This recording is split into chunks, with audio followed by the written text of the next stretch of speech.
Okay, Satyanarayana గారు good morning. చెప్పండి sir. ఇప్పుడు రూపాయి విలువ పడిపోవడం, దిగుమతుల భారం పెరగడం, ఇవన్నీ కూడా కేంద్ర ఆర్థిక విధానాలు విఫలమయ్యాయని ప్రచారం జరుగుతుంది. నిజమే అనుకోవచ్చా?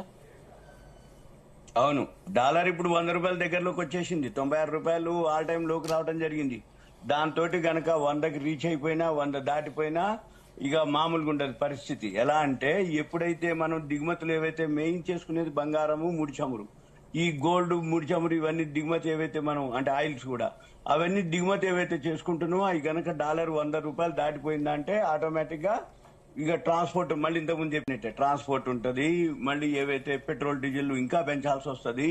మళ్ళీ మన రూపాయి బలహీన పడ్డప్పుడు అంటే ఆల్ టైం లోకి పోయి అంటే ఇప్పటికి కూడా కేంద్ర ప్రభుత్వం మీకు ఇంకా న్యూస్ అంటే ఎలా ఉంటుందంటే ట్రంప్ ఎప్పుడైతే అధ్యక్షుడికి ఎన్నుకోబడ్డాడో ఇప్పుడు 2026, 25, 2024 డిసెంబర్లో ఎన్నుకోబడ్డాడు. 2025 జనవరి నుంచి ఆయన సుంకాలు టారిఫ్లు వేసుకుంటూ పోయిండు. మనం సుంకాలు టారిఫ్లు ఒప్పుకోలేదు. చివరికి తటస్థంగా ఉన్నాం. చివరికి ఒకసారిగా ఫిబ్రవరికి మొన్న 1వ తారీఖు మనకి బడ్జెట్ తెల్లారి మనకి ఓకే అయింది. అక్కడ ఎప్పుడైతే ట్రంప్ కి అధ్యక్షుడిగా వ్యతిరేకంగా అక్కడ సుప్రీంకోర్టు తీర్పు వచ్చిందో నువ్వు సుంకాలు టారిఫ్లు చట్టబద్ధంగా కాదు అని, అప్పటి నుంచి మళ్ళీ ఫిబ్రవరి 28 యుద్ధంతో మొదలైంది ఇరాన్ అమెరికా. అక్కడి నుంచి ప్రపంచ దేశాలు మనమే కాదు ప్రతి దేశ కరెన్సీ ఆల్ టైమ్ లోకి రావడం జరిగింది. అప్పుడు ఈ మనది కూడా అంటే ఇప్పుడు ఏదైతే 100 రూపాయలు కనుక డాలర్ రీచ్ అయితే ఈ బ్రెంట్ ఆయిల్ మనం కొనేది ఏదైతే ముడిచమురు ఉందో అది ఎక్కువ పెట్టి కొనాలి. ఎందుకు? డాలర్ లో కొనాలి. ఎప్పుడైతే డాలర్ లో కొన్నాం అనుకోండి మనకి తప్పదు పరిస్థితి. అంటే ఏంటిది, మన యొక్క రూపాయి మనమే కాదు ప్రపంచ దేశాలు చాలా వరకు కూడా ఆల్ టైమ్ లోకి రావడం జరిగింది. అందుకనే ఫస్ట్ టర్కీ వచ్చింది బాగా ఆల్ టైమ్ లోకి వస్తే దాన్ని ఇప్పుడు తుర్కియా అంటాం. ఆ టర్కీ ఏదైతే తుర్కియా ఉందో వాళ్ళు 67,000 కోట్ల బంగారం కూడా అమ్మేసుకున్నారు. అంటే ఇంకా నెక్స్ట్ పోలాండ్ ఉంది అమ్మకానికి బంగారం అమ్ముకోవటానికి. అంటే వాళ్ళ దేశం అప్పుడే వెళ్ళిపోయింది, ఆల్ టైమ్ లోకి వెళ్ళిపోయింది. ఇప్పుడు రష్యా ఉంది అమ్మకానికి బంగారం అమ్ముకోవటానికి. అయితే ఎప్పుడైతే ఈ 100 రూపాయలకి అంటే 100కి రీచ్ అయ్యే అవకాశాలే కనపడుతున్నాయి. అప్పుడు మన గవర్నమెంట్ ఏం చేసింది, ఎక్స్పోర్ట్స్ లేవు మనకి. ఎప్పుడైతే అమెరికా ఎక్స్పోర్ట్స్ లేవో ఒక్కసారిగా జీఎస్టీ తగ్గించడం జరిగింది మన కేంద్ర ప్రభుత్వం. జీఎస్టీ తగ్గించేటప్పటికి గోడౌన్ లో నిల్వలు ఉన్నటువంటి కానీ ఏవైతే ఎక్స్పోర్ట్ జరగవలసిన స్టాక్ ఉన్నాయో ఇన్వెంటరీస్ అంటారు, నిల్వలు, అవన్నీ కూడా మనమే కొనుక్కోవడం జరిగింది జీఎస్టీ తగ్గించాం. అంటే ఆ టైంకి అది ఓకే అయింది. మళ్ళీ ఇప్పుడు మళ్ళీ ఈ సిచ్యువేషన్ లో మళ్ళీ ఒక 10 సూచనలు చేయడం జరిగింది మోడీ గారు. దీంతో అయినా కానీ తప్పని పరిస్థితుల్లో అంటే 50% పెరగవలసిన పెట్రోల్ డీజిల్ ధరలు ఓన్లీ ఎంత పెరిగింది, 13 రూపాయలు అంటే ఓన్లీ 10% పెరిగింది. ఇంకా పెరిగే అవకాశాలు ఉన్నాయి. కానీ ప్రత్యామ్నాయ మార్గాలు వెతుకోవటం జరుగుతుంది. అంటే సోలార్ అనుకోండి, ఎలక్ట్రిక్ వెహికల్స్ అనుకోండి, లేకపోతే కట్టెల పొయ్యిలు అనుకోండి, బుగ్ అనుకోండి. అంటే యూసేజ్ని తగ్గించండి. ఎప్పుడైతే యూసేజ్ తగ్గిస్తో విదేశీ మార్గ ద్రవ్యం మనకు మిగులుతుంది అనేది ఉద్దేశం. అది జనరల్ గా జరిగేది కూడా. అందుకే బంగారం కూడా ఒక 1 year వరకు కొనుక్కోవద్దు అని చెప్పేసి జరగడం జరిగింది. కొనుక్కోవద్దు అని అంటే మిమ్మల్ని ఏమి ఆపటం కాదు, మీ దగ్గర ఫండ్స్ ఉండి ఏమన్నా ఉంటే డిజిటల్ గోల్డ్ కొనుక్కోండి అని చెప్పేసి కూడా చెప్పడం జరిగింది. మళ్ళీ ఏదైతే దిగుమతి చేసుకునే అన్ని కూడా బాగా పెరుగుతాయి. అంటే ఎలక్ట్రానిక్స్ అనుకోండి, గ్యాడ్జెట్స్ అనుకోండి, ల్యాప్టాప్లు, టీవీలు, ఏవైతే స్పేర్ పార్ట్స్, యాక్సెసరీస్ అవన్నీ కూడా పెరుగుతాయి. ఎప్పుడైతే డాలర్ పెరుగుతుందో మన రూపాయి బలహీన పడిపోతుందో మళ్ళీ దీంతో ఈ ప్రొడక్షన్ కాస్ట్ మళ్ళీ అగ్రికల్చర్ అంటే అవుట్ ఆఫ్ స్టేట్ కి అంటే కంట్రీకి ఇప్పుడు మన పిల్లలు ఎవరైనా అక్కడికి పోతున్నారు అనుకోండి చదువుకోవటానికి, ఇప్పుడైతే అమెరికా పోవట్లేదు, కానీ ఆ విదేశీ రుణాలు ఏవైతే ఉన్నాయో అవి కూడా ప్రాబ్లం అవుతుంది. ఇంకొకటి FCCB అని ఒకటి ఉంటుంది, ఫారిన్ కరెన్సీ కన్వర్టబుల్ బాండ్స్. మన యొక్క ఇండియా కంపెనీలు అన్ని కూడా ఏం చేస్తాయంటే ఎక్కడ తక్కువ వడ్డీ ఉంటే ప్రపంచంలో ఆ దేశం నుంచి వడ్డీకి తెచ్చుకుంటాయి. అయితే అవి అంటే బాండ్ రాసేస్తాయి అనమాట. అవి సెక్యూరిటీ ఉండదు, మామూలుగా కంపెనీ గుడ్ విల్ మీద బ్రాండ్ మీద తెచ్చుకున్న తర్వాత మళ్ళీ కన్వర్షన్ చేస్తాయి. అంటే వడ్డీ రేట్ తక్కువ ఉంటుంది కాబట్టి తర్వాత షేర్స్ గా కన్వర్ట్ చేస్తాయి.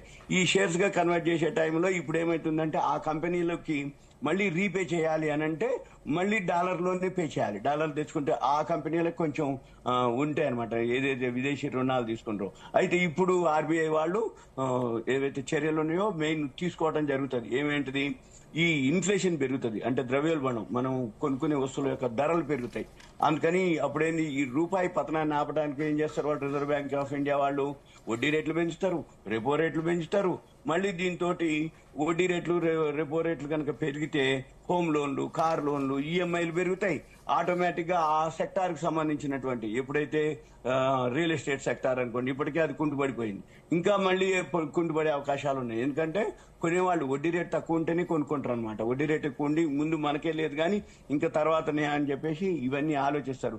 అందుకని రాబోయే రోజుల్లో రూపాయి అయితే ఆల్ టైమ్ లోకి 96 వచ్చింది. చిన్న చిన్నగా ఇలానే గనక అంటే ఎప్పుడైనా కానీ ఇరాన్ అమెరికా యుద్ధం చర్చలు ఆగిపోయి, అంటే ఇప్పుడు చర్చలు జరుగుతున్నాయి అంటారు, యుద్ధం జరుగుతుంది అంటారు. అంటే ఏ రోజుకి ఆ రోజు మనం చూడవలసింది ఏం లేదు. యుద్ధం ఆగిందా, జరుగుద్దా, సఫలమా విఫలమా అనేది కాదు అక్కడ. ఎప్పుడైతే ఈ బ్రెంట్ ఆయిల్ ఉందో ఒక ముడి చమురు ధర $109 నుంచి $100 కనుక వచ్చింది అనుకోండి, అక్కడ ఏదో సానుకూల వాతావరణం ఏర్పడుతున్నట్లు లెక్క. మళ్ళీ ఈ సానుకూల వాతావరణం ఏదైతే ఏర్పడిందో ఆటోమేటిక్ గా మన రూపాయి బలోపేతం అవుతుంది. ఆటోమేటిక్ గా మిగిలిన అన్ని కూడా అన్నమాట. అయితే మనకి ముడి చమురు అంత పెరిగినా గానీ రష్యా నుంచి మనకి దిగుమతి ఉంది తక్కువతోటే. ఇరాన్ ఒపెక్ దేశాల్లో ఏదైతే విడిపోయిందో యుఏఈ వాళ్ళతో కూడా మనకి టైఅప్ ఉంది. ఇరాన్ నుంచి కూడా ఏదైతే హర్ముజ్ జలసంధి నుంచి మూసేసారో మిగిలిన నౌకల కంటే మన నౌకల్ని పంపించడం జరుగుతుంది. గ్యాస్ అనుకోండి, మన ఏదైతే ముడి చమురు అనుకోండి. అందుకని మనకి కొంత ఉపశమనమే, కానీ మిగతా వాళ్ళతోటి మిగతా దేశాలతో పోలిస్తే బెటరే. కానీ ఓవరాల్ గా మన ఎకానమీ అనుకోండి ఈ ఎఫెక్ట్ దీని మీదే కాదు, గోల్డ్ సిల్వర్ మీద కూడా పడుతుంది. గోల్డ్ సిల్వర్ అంతకుముందు విపరీతంగా తెల్లారితే పెరుగుతూ వచ్చింది గోల్డ్ సిల్వర్. ఇప్పుడు ఎందుకు తగ్గుతూ వచ్చిందంటే ఇష్యూ అంతా గోల్డ్ సిల్వర్ మీద లేదు. అప్పుడంతా సుంకాలు టారిఫ్లు ఉన్నాయి కాబట్టి గోల్డ్ సిల్వర్ పెరిగింది. ఇప్పుడు ఏంది యుద్ధ వాతావరణం మీద ఉంది. ఇరాన్ అమెరికా, ఇరాన్ ఎకానమీ పోయింది, అమెరికా ఎకానమీ పోయింది. ఇప్పుడు ఆయన జిన్పింగ్ తోటి మాట్లాడిండు. ఎవరు? ట్రంప్ చైనా పర్యటనలో ఉన్నాడు.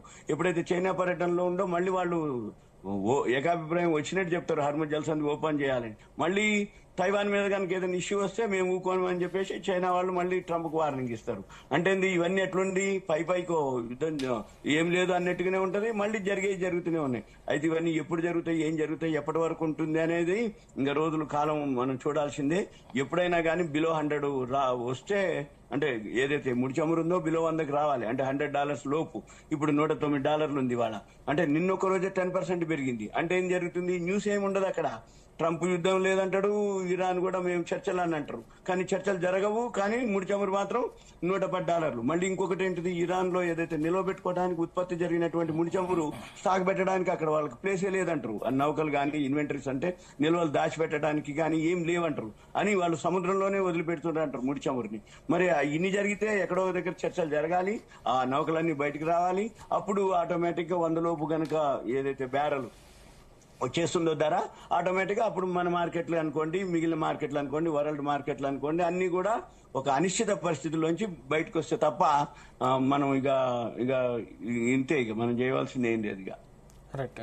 రామూర్తి గారు ఏం చెప్తారంటే భారతదేశం అభివృద్ధి చెందుతుంది, ధరలు కూడా ఆ విధంగానే పెరుగుతున్నాయని చెప్పేసి చాలా మంది బీజేపీ నేతలు ప్రశ్నించినటువంటి పరిస్థితి.